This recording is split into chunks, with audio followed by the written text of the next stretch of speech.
আসসালামু আলাইকুম রহমতুল্লাহ। দিন ইসলাম নলেজ চ্যানেলে আপনাদের স্বাগতম।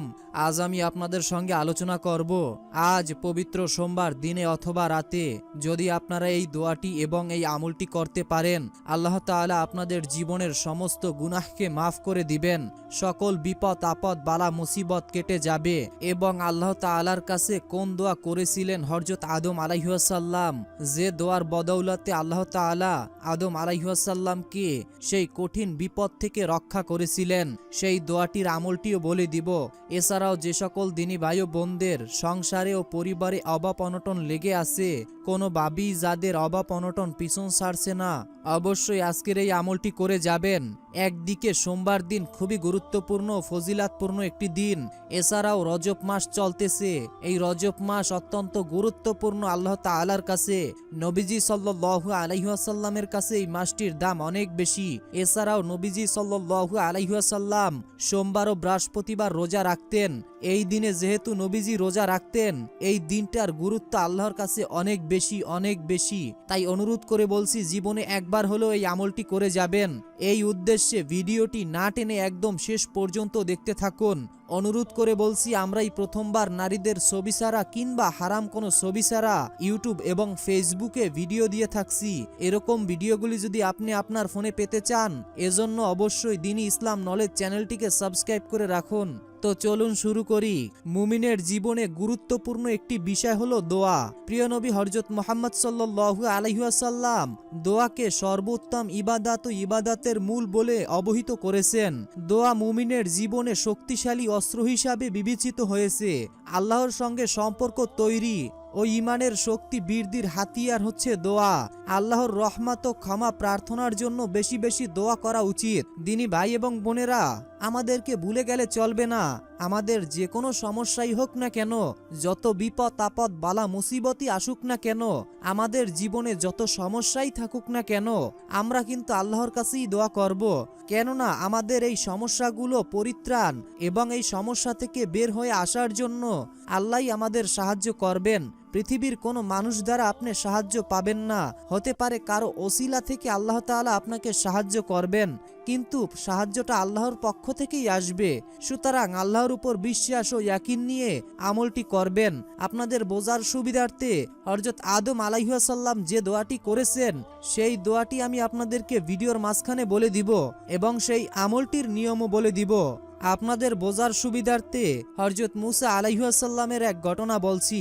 হযরত মুসা আলাইহিসসালাম একবার আল্লাহ তাআলার কাছে আরজ করলেন, হে আল্লাহ, হে দয়াময় প্রভু, আমার উম্মতের মধ্যে কে সবচেয়ে খারাপ ব্যক্তি, আমাকে দেখিয়ে দাও। অদৃশ্য থেকে আল্লাহর পক্ষ থেকে আওয়াজ আসলো, ঠিক আছে, আগামীকাল তুমি অমুক জায়গায় গিয়ে বসে থাকবে। যে ব্যক্তি সর্বপ্রথম এই রাস্তা দিয়ে অতিক্রম করবে, সে ব্যক্তি হলো তোমার উম্মতের মধ্যে সবচেয়ে খারাপ ব্যক্তি। এই কথা শুনে হযরত মুসা আলাইহিসসালাম ঠিক সময় নির্দিষ্ট জায়গায় বসলেন, কিছুক্ষণ অপেক্ষা করলেন।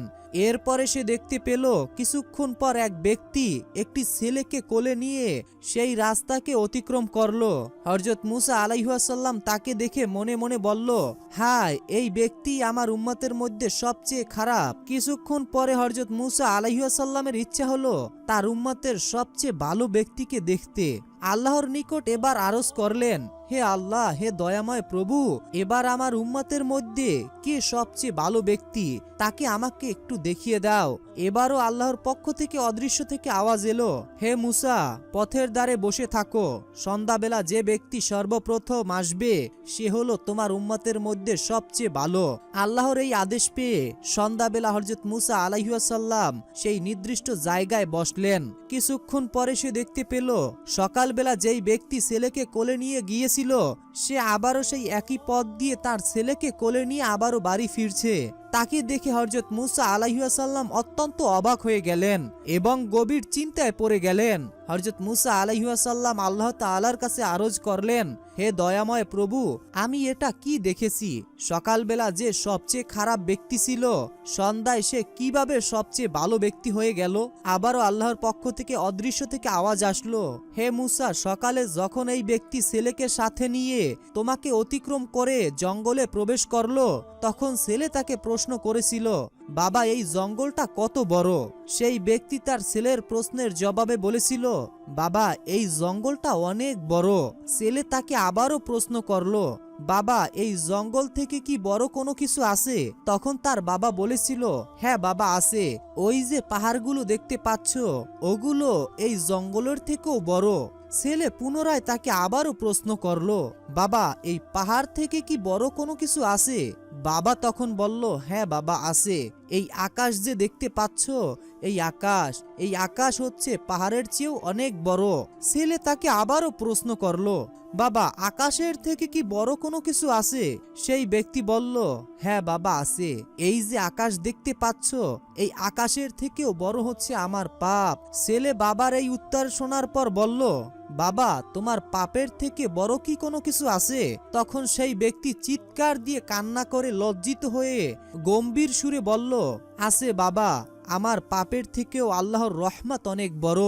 হে মুসা তুমি শুনে রাখো, ওই ব্যক্তির পাপের অনুভূতি ও অনুশোচনা আমার এতই পছন্দ হয়েছে যে আমি তাকে তোমার উম্মতের সবচেয়ে খারাপ ব্যক্তিকে সবচেয়ে ভালো ব্যক্তি বানিয়ে দিলাম।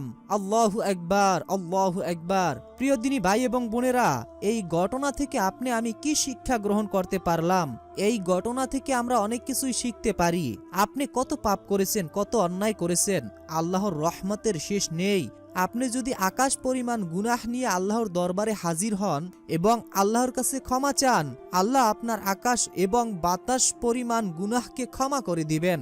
আল্লাহর রহমতের শেষ নেই।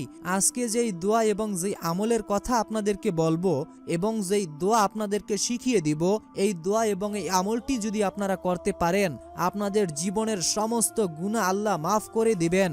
যত বিপদ আপদ বালা মুসিবতই আসুক না কেন আপনার জীবনে অফুরন্ত শান্তি আল্লাহ তাআলা দিবেন ইনশাআল্লাহ।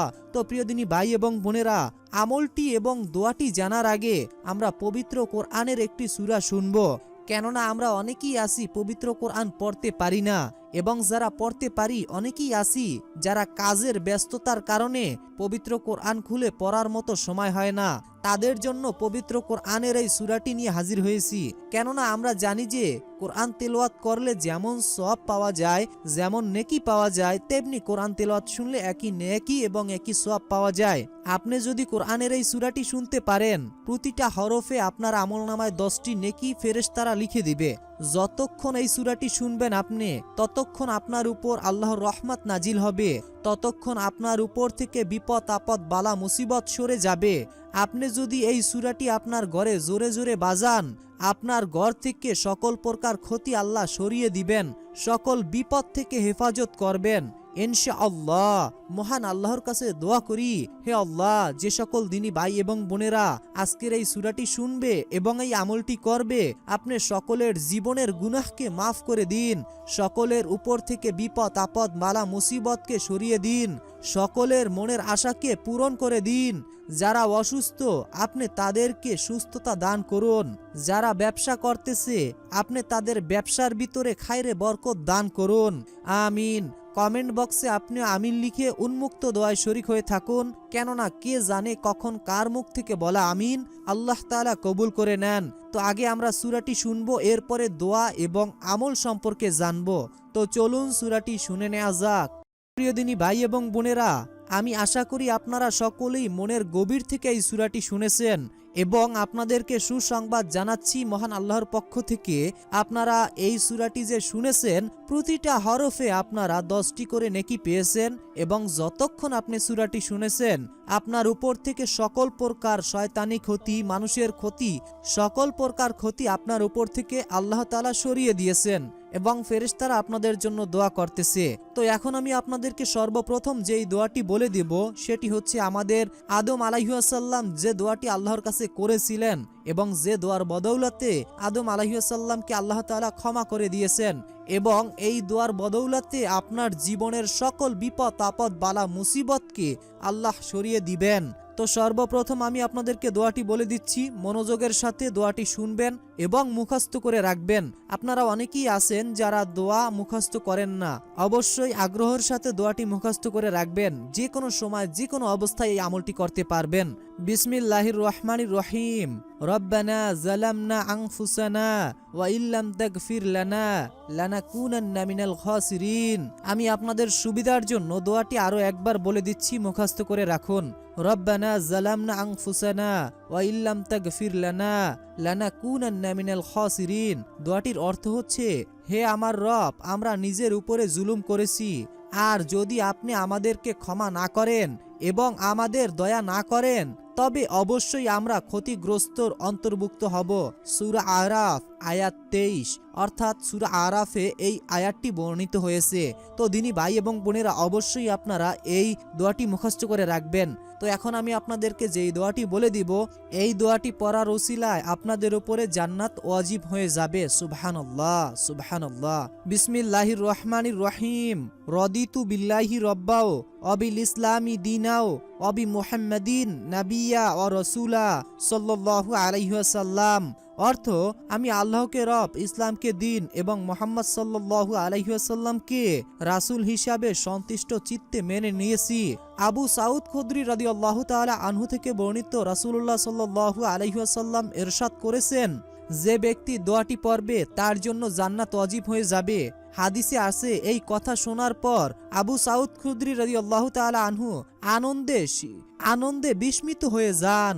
সুবহানাল্লাহ, সুবহানাল্লাহ। আবু দাউদ শরীফের হাদিস। তো ইসলাম প্রিয় দিনী ভাই এবং বোনেরা, এখন আমি আপনাদেরকে যে দোয়া বলে দিব, এই দোয়াটির ওসিলায় আল্লাহ আপনার জীবনের সমস্ত গুনাহকে মাফ করে দিবেন। আপনার জীবনের 60, 70, 80 বছরের গুনাহকে আল্লাহ মাফ করে দিবেন, ক্ষমা করে দিবেন। বিসমিল্লাহির রহমানির রহিম। রব্বানা লা তুআখিজনা ইন্নান সিনিনা ওয়া আখতানা। রব্বানা লা তুআখিজনা ইন্নান সিনিনা ওয়া আখতানা। এই দোয়াটি অবশ্যই আপনারা মুখস্থ করে রাখুন। তো আপনারা এই আমলটি কিভাবে করবেন? এই আমলটি করার আগে সর্বপ্রথম আপনাদেরকে ওযু অবস্থায় থাকতে হবে। এরপরে আপনারা সর্বপ্রথম নবীজির উপরে দুরূদ শরীফ পড়ে নেবেন মাত্র 21 বার। 21 বার দুরূদ শরীফ পড়ার পর এরপরে আপনারা আমি যেই দোয়াগুলো বলে দিলাম, এই দোয়াগুলো 7 বার করে পড়বেন। 7 বার পড়ার পর আপনারা আপনাদের জীবনের সমস্ত হাজত, সমস্ত চাওয়া পাওয়াগুলো আল্লাহর কাছে দোয়ার মাধ্যমে তুলে ধরবেন। ইনশাআল্লাহ আল্লাহ চান তো মুহূর্তেই আপনার জীবনটা পরিবর্তন হয়ে যাবে। জীবনের সকল বিপদ আপদ বালা মুসিবত কেটে যাবে। জীবনের সকল গুনাহকে মাফ করে দিবেন ইনশাআল্লাহ। তো মনের ভিতরে বিশ্বাস নিয়ে আমলটি একবার হলেও করে দেখুন, ফলাফল পাবেন। তো বন্ধুরা, এই ছিল আমাদের আজকের ভিডিও সম্পর্কে যদি আপনাদের মূল্যবান কোনো মতামত থাকে সেটা অবশ্যই কমেন্টে জানাবেন, এবং কার কোন ধরনের সমস্যা রয়েছে সেটা অবশ্যই কমেন্টে জানিয়ে যাবেন। এখনকার মতো বিদায় নিচ্ছি, দেখা হবে পরবর্তীর ভিডিওতে। আসসালামু আলাইকুম ওয়া রাহমাতুল্লাহ।